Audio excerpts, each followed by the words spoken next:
నమస్తే అందరికీ, ఎట్లున్నారు? మంచిగా కదా? నేను మీ అందుషారు. వెల్కమ్ టు బుజ్జమ్మ ముచ్చట్లు. ఆఫ్టర్ లాంగ్ బ్యాక్ తర్వాత ఒక మంచి వ్లాగ్ అండి. సో రీసెంట్గా నేనైతే మా అన్నయ్య పెళ్ళికి అని చెప్పేసి విజయవాడ వచ్చాను. సో హ్యాపీగా అనిపించింది. సో చిన్న వ్లాగ్ అనమాట. పెళ్ళిన తర్వాత మేము ఒక చిన్న విజిట్ చేద్దామని చెప్పేసి నియర్ బై ఉన్నటువంటి సూర్యలంక బాపట్ల బీచ్కి అయితే విజిట్ చేశాము. సో పెళ్ళి అయిపోయిన తర్వాత మిడ్ నైట్ స్టార్ట్ అయ్యామన్నమాట అక్కడికి. సో ఎలాగ విజయవాడ వెళ్ళాం కదా, సో నియర్ బై ఉంది కదా, సో ఎందుకని చెప్పేసి మిడ్ నైట్ స్టార్ట్ అయ్యాము. సో అలా జర్నీ స్టార్ట్ అయింది. సో వ్లాగ్ కూడా స్టార్ట్ అయిపోయింది. సో వెళ్ళేటప్పుడు మధ్యలో ఇలా గ్యాప్ ఇచ్చుకుంటూ టీ బ్రేక్స్ స్నాక్స్ తీసుకుంటూ అలా పిల్లల్ని ఆడించుకుంటూ వెళ్ళామన్నమాట. సో మధ్యలో ఒక ప్లేస్లో టీ కోసం ఆగినప్పుడు ఇంత మంచి ప్లేస్ అయితే కనిపించింది. సో మా పిల్లలు అయితే మంచిగా ఎంజాయ్ చేసినారు. ఇది మిడ్ నైట్ 2:30 to 3 అని చెప్పొచ్చు. మేము అక్కడికి రీచ్ అయ్యేసరికి ఎర్లీ మార్నింగ్ అయిందనమాట. సో ఇది మార్నింగ్ వైబ్ వావ్ అనిపించింది. ఫైనల్గా అయితే మార్నింగ్ వరకు అయితే మేము అక్కడ సూర్యలంక బాపట్ల బీచ్ అయితే రీచ్ అయ్యాము. సో మార్నింగ్ ఆ బీచ్ వైబ్ అసలు ఎంత హ్యాపీ అనిపించిందో నాకైతే మస్తు అనిపించింది. సో చాలా రోజుల తర్వాత బీచ్కి అయితే నేను వెళ్ళడం జరిగింది. అండ్ సూర్యలంక బాపట్ల బీచ్ అయితే నేను ఫస్ట్ టైం విజిట్ చేస్తున్నాను అనమాట. సో ఇక్కడ నుంచి అయితే మా ప్రయాణం బీచ్లోకి స్టార్ట్ అయిపోయింది. సో మా వారు, మా అక్క, అందరూ పిల్లలతో సహా అందరు మీకు హాయ్ చెప్తున్నారు. సో నా తరపున కూడా స్పెషల్ హాయ్.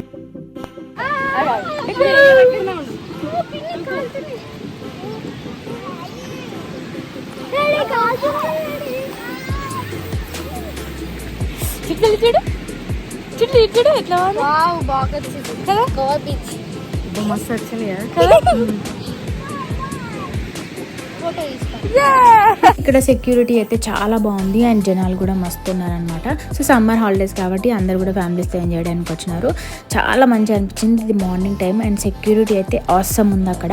అండ్ చాలా బాగా అనిపించింది వెళ్ళిన తర్వాత. అండ్ మార్నింగ్ అయితే వెళ్ళినాము. మేము వచ్చేసరికి కూడా రిటర్న్లో 3:30 వరకు అయితే అయిందనమాట. సో ఫస్ట్ టైం మా బాబు ఇట్లా బీచ్లోకి రావడం నాకైతే చాలా హ్యాపీగా అనిపిస్తుంది. ఇంకా చాలా సంతోషానికి అయితే అసలు అవధులు లేవన్నమాట. వాళ్ళ ఫాదర్తో అయితే చిన్నోడు అందులో దిగినాడు. బీచ్లో దిగి అసలు ఆ అలలు అలా వస్తుంటే, ఆ వాటర్ వస్తుంటే స్టార్టింగ్ కాబట్టి కొంచెం భయపడ్డాడు. But he's lots of enjoying అనమాట. చాలా బాగా ఎంజాయ్ చేశాడు. సో ఫైనల్గా మేము 2 ఫ్యామిలీస్ అయితే వెళ్ళడం జరిగింది, నేను మా అక్క.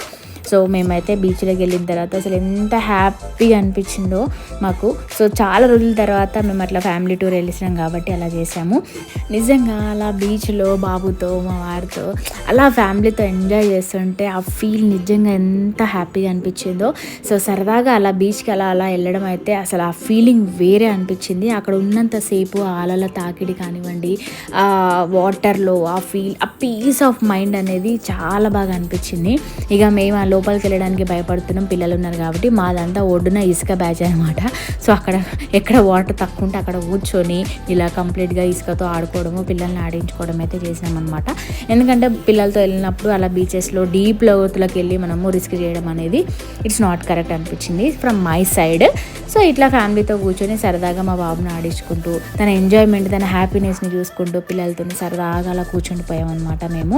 నిజంగా ఈ హాలిడేస్లో ఒకసారి కూడా మీరు వీలైతే, అంటే వెళ్ళని వాళ్ళు ఎవరైనా ఉంటే సూర్యలంక బీచ్కి అయితే వెళ్ళండి. చాలా అంటే చాలా బాగుంది. సో సమ్మర్ హాలిడేస్ ఇలా ఎంజాయ్ చేయొచ్చు. సో ఇక్కడైతే మా బావగారు చూడండి, మా బుడ్డోడికి మొత్తం ఇసుక వేసేసుకుంటూ ఆ వాటర్తో కడిగి, అలాంటి ఎక్స్పీరియన్స్ కూడా పిల్లలకు చూపించాలి అప్పుడప్పుడు. హలో. సో ఇలా మధ్యలో మంచి మ్యాంగో ఐస్ క్రీమ్స్ అలా తింటూ ఉంటే చాలా చల్లగా వాటర్లో ఆ బీచ్ ఒడ్డున మస్తు అనిపించింది ఆ ఫీల్. సో ఇక్కడైతే మేము రైడ్ కూడా చేసినాం అనమాట. సో మా వారైతే ఇట్లా ఈ రైడ్కి అయితే ఇట్లా వచ్చినారు. సో ఈయన చూసిన తర్వాత, అక్కడ చాలామంది చూసిన తర్వాత నాకు కూడా రైడ్ చేయాలనిపించింది. సో నేను కూడా ఒక రౌండ్ అయితే ఇలా వెళ్ళి అలా వచ్చేసాను అనమాట. మస్తు అనిపించింది ఈ రైడ్ ఫీలింగ్ ఆ బీచ్లో. అలాగా అప్పుడప్పుడు మనం బయటికి వెళ్తాం కాబట్టి అలా వెళ్ళినప్పుడన్నా మనం ఇట్లా ఎంజాయ్ చేయాలని నా ఫీలింగ్ అనమాట. సో మస్తు అనిపించింది నాకైతే ఆ ఫీలింగ్. సో మా ఆయన హార్స్ రైడింగ్ కూడా చేసినారనమాట. ఇది ఆసమ్ అని చెప్పొచ్చు అసలు ఆ ఫీలింగ్. నేను ఎక్కుదాం అనుకున్నా కానీ నాకు భయమైంది, అందుకని చెప్పి నేను ఎక్కలేకపోయినా. సో ఇదంతా రైడ్ అయిపోయేసరికి మాకు 3:30 అయిపోయింది ఆఫ్టర్నూన్. సో ఇక్కడ నుంచి స్టార్ట్ అయిపోయి ఫ్రెష్ అప్ అవుదామని చెప్పేసి మాకు near by Lalitha Karunya residency అని ఒకటి కనిపించింది. సో అక్కడికి వెళ్ళినాము. సో ఇక్కడ కార్ పార్క్ చేసుకొని ఇలా వెళ్తుంటే అసలు ఎంత బాగుందంటే, బయట ఎంత నీట్గా అయితే ఉందో లోపల కూడా అంత నీట్గా ఉంది. ఖచ్చితంగా బాపట్లకి వెళ్తే ఈ రెసిడెన్సీకి అయితే ఒకసారి విజిట్ చేయండి. చాలా బాగుంది. లగ్జరీ రూమ్స్ అంటే నిజంగానే లగ్జరీగా ఉంది. సో ఇక్కడైతే ఈ రూమ్ అక్క వాళ్ళు తీసేసుకున్నారు. లోపల కూడా చాలా బాగుంది. ప్రైజెస్ కొంచెం హైయే ఉన్నాయి, బట్ మనకైతే మస్తు ఉంటుంది, కంఫర్ట్గా అనిపిస్తుంది. సో పక్క రూమ్ 104 నెంబర్తో మేమైతే ఈ రూమ్ తీసుకున్నాము. సో ఒక్కసారి మీకు లోపల కూడా చూపిస్తే చూడండి ఎంత నీట్గా అంటే అసలు చాలా బాగా నీట్గా లగ్జరీ రూమ్స్ అంటే లగ్జరీ ఏసీ రూమ్స్ లాగానే ఉన్నాయి, అంత బాగున్నాయి. విత్ వాష్రూమ్స్ కానివ్వండి, మనకు అక్కడ కబోర్డ్స్, మిర్రర్స్, బెడ్ అండ్ లోపల మనకి ఎంత బాగుందంటే అంత బాగుంది. సో ఈలోపు ఫ్రెష్ అవుదామని అందరు ఫ్రెష్ అవుతున్నారు. సో నేను కూడా ఫ్రెష్ అవ్వాలి, మస్త్ ఎంజాయ్ చేసిన బీచ్లో అయితే. అండ్ మేము అందరం ఫ్రెష్ అయిపోయే లోపు అక్కడ ఫుడ్స్ టేస్ట్ చేద్దామని చెప్పేసి అక్కడ మేము ఫుడ్ కూడా ఆర్డర్ ఇచ్చి వాళ్ళతో మేము వండిపించుకున్నాం అనమాట. మరి ఏం వండుకున్నామో చూద్దామా, చలో.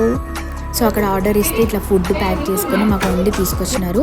సో వైట్ రైస్ వండించినారు అండ్ దాంతోపాటు మంచి క్రాబ్స్ కర్రీ, అక్కడ చాలా ఫేమస్ అంట, ఇది మస్తు వండినారు, వంట అయితే సూపర్ ఉంది. అండ్ దాంతోపాటు పండుగప్ప చేప పులుసు కూడా చేసినారు అండ్ పెరుగు ప్యాకెట్ ఇచ్చినారు, స్పూన్స్, ప్లేట్స్.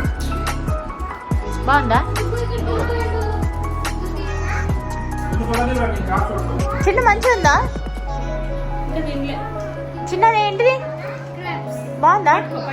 పట్టి చూపెట్టు ఒకసారి కర్రీ. వావ్, యమ్మీ యమ్మీ ఉందిగా.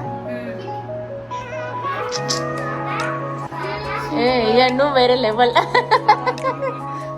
సో అట్లా అందరం కలిసి తిన్నాము. అసలు ఎంత మంచి టేస్ట్తో ఉండారు, మస్తు అనిపించింది Andhra food first time. And then అందరం తిన్న తర్వాత ఇలా రెడీ అయిపోయి ప్యాకింగ్ చేసేసుకుని చెక్అవుట్ టైం అనమాట ఇది. సో నేను మా వారిద్దరం మీదలో అలా చూసుకుంటూ బాయ్ చెప్పేస్తున్నాం అనమాట. సో లగేజ్తో అయితే అందరూ బయటకు వెళ్ళిపోయినారు. సో ఇది మా బాపట్ల బీచ్ చిన్న వ్లాగ్. సో అందరూ నా వీడియోని చూసి మీ ఎలా అనిపించిందో చెప్పి కామెంట్లో చెప్పండి అండ్ లైక్ చేయండి, సబ్స్క్రైబ్ చేసుకోవడం మర్చిపోవద్దు. ఇలాంటి చిన్న చిన్న వ్లాగ్స్తో అయితే ఇప్పుడు స్టార్ట్ చేద్దాం మళ్ళీ. ఓకేనా, సైనింగ్ ఆఫ్, బాయ్.